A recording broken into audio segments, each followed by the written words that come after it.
There is a particular kind of power that Hollywood has always been reluctant to acknowledge in its women. Not the power of beauty, that it celebrated, commodified, and sold back to the audience at a premium. Not the power of talent, that it recognized when it had no choice.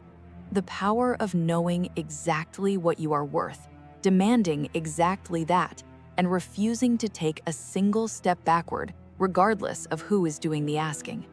Claudette Colbert had that power in greater quantity than almost any actress of the studio era. She exercised it with the precision of a CEO and the elegance of a Frenchwoman, which she was, and the combination produced one of the most formidable careers in the history of Hollywood, conducted entirely on her own terms, from the first contract to the last curtain call. Émilie Claudette Chauchouin was born on September 13, 1903, in Saint-Mandé, France, the daughter of a banker who moved the family to New York when Claudette was 6 years old. She grew up in Manhattan, acquired the English language and the American manner with the completeness that children achieve and adults can only approximate, and kept the French quality underneath, a certain precision of thought, a refusal of vagueness, an understanding that style is not decoration but a form of communication, and that the communication should be exact. She came to acting through the theater, where she worked through the 1920s with the thoroughness of someone building a foundation rather than seeking a shortcut. By the time Paramount signed her for the talkies, she had a stage technique that the new medium could use immediately, a voice of crystalline clarity, a timing developed across hundreds of live performances, and a physical ease in front of an audience that the camera translated directly into the specific quality that stars have and cannot be taught to have. She was, from the beginning, more than the studio bargained for. She negotiated her contracts with the attentiveness of a lawyer and the stubbornness of a person who has decided that the price of her work is not subject to negotiation downward. She insisted on specific terms, about billing, about approval, about the terms under which she would and would not work. She was not difficult in the sense of being unreasonable. She was difficult in the sense of being entirely clear about what she required and unwilling to accept less. And then there was the left profile. She had decided at some point in the early years of her career that her left profile was her better side, that the camera, angled from the right, produced images of her face that were not what she intended the audience to see. This conviction was firm enough that she required on every film she made that the camera be positioned to shoot her from the left. If the set as designed did not accommodate this requirement, the set was rebuilt. Directors who pushed back were educated, politely and thoroughly, on the terms under which Claudette Colbert would or would not proceed. Was the left profile actually superior? The films do not settle the question definitively. What they do show is a woman who had decided what she needed and was going to have it, and that the decision itself, the absolute clarity of it, the refusal to be flexible about something she considered non-negotiable, was characteristic of everything else about her. She ran her career. She was not run by it. It Happened One Night arrived in 1934 as a project she did not want.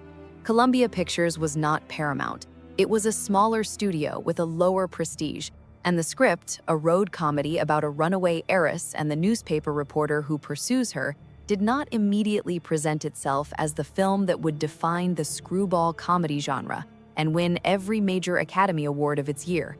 Claudette agreed to do it under two conditions. Her salary would be doubled, and the shooting schedule would be compressed to allow her to make a Christmas vacation she had already planned. Columbia agreed. Shooting was completed in 4 weeks. She told a friend, as the title suggests, that she had just finished the worst picture in the world and fully expected to move on to better things. The film was released in February 1934 and became almost immediately one of the most beloved comedies in cinema history.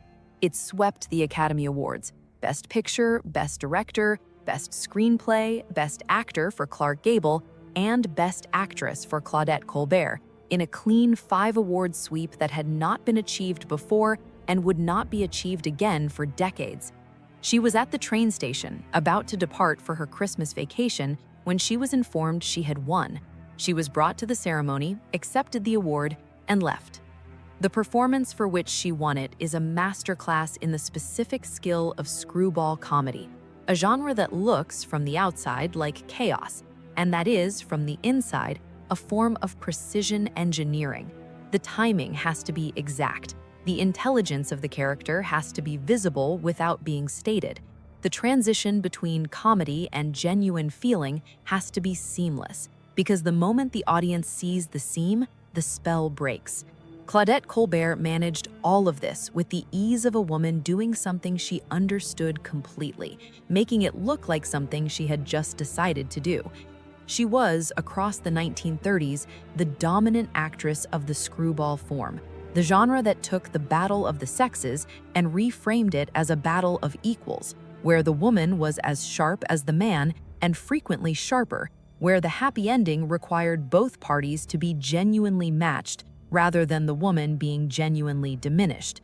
She played these women from the inside, with the specific authority of someone who was actually living the dynamic she was portraying, a woman who was the smartest person on the lot and who had no intention of pretending otherwise. She was also, during the 1930s, the highest paid woman in the United States, not the highest paid actress, the highest paid woman in any field. The precision with which she had managed her contracts, the firmness with which she had insisted on her terms, the intelligence with which she had selected her projects, all of it had compounded into a position of financial power that the studio system had not exactly planned for when it signed the French girl from New York. She handled the money with the same precision she brought to everything else. She invested, she managed, she did not spend like a star. She did not live in the palace that the salary could have built. She lived well, beautifully, with the French understanding that quality is not the same as quantity, and she kept enough control of her finances that the inevitable downturns of a long career never became crises. The later career was the career of a woman who had established her position so thoroughly that the industry had to work around her rather than the other way around. The left profile requirement continued. The contract terms continued. The precision continued.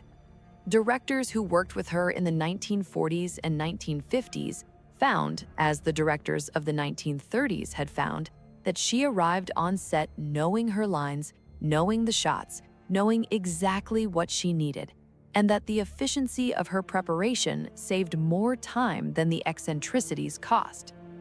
The Palm Beach Story in 1942, directed by Preston Sturges, gave her what may be her greatest comic performance, a woman who decides to divorce her husband for his own financial benefit and who pursues this plan with a combination of genuine love and absolute strategic clarity that only Claudette Colbert could have made simultaneously funny and moving. Sturges, who was not easy to please, said she was the best actress he had ever worked with. The precision of her timing, he said, was inhuman, not in the sense of cold, but in the sense of perfect.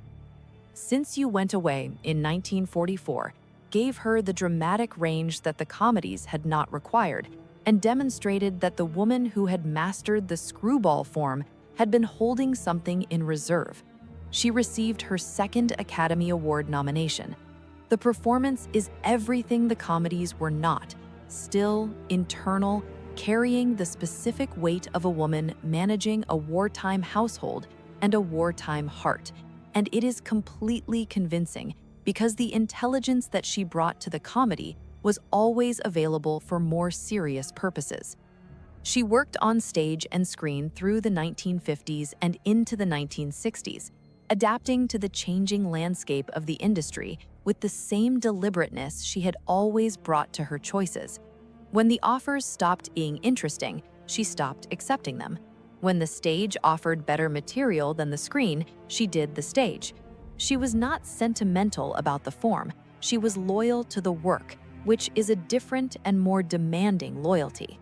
She retired to Barbados in the 1970s, to a house she had built to her own specifications, where the light and the life suited her. She came back occasionally for projects that interested her, a television film, a stage production, an appearance that reminded younger audiences that the woman who had won the Oscar for It Happened One Night was still entirely herself. She was. She died on July 30th, 1996, in Speightstown, Barbados, at the age of 92. She had been, until very close to the end, in full possession of the precision and the clarity that had characterized her since she arrived in New York from France as a 6-year-old girl and began the long process of becoming Claudette Colbert. The left profile, the doubled salary, the Christmas vacation she refused to cancel, the worst picture in the world that swept the Oscars, the career managed like a corporation and lived like an art form. She knew what she was worth. She demanded it. She got it. And she was always, always shot from the left.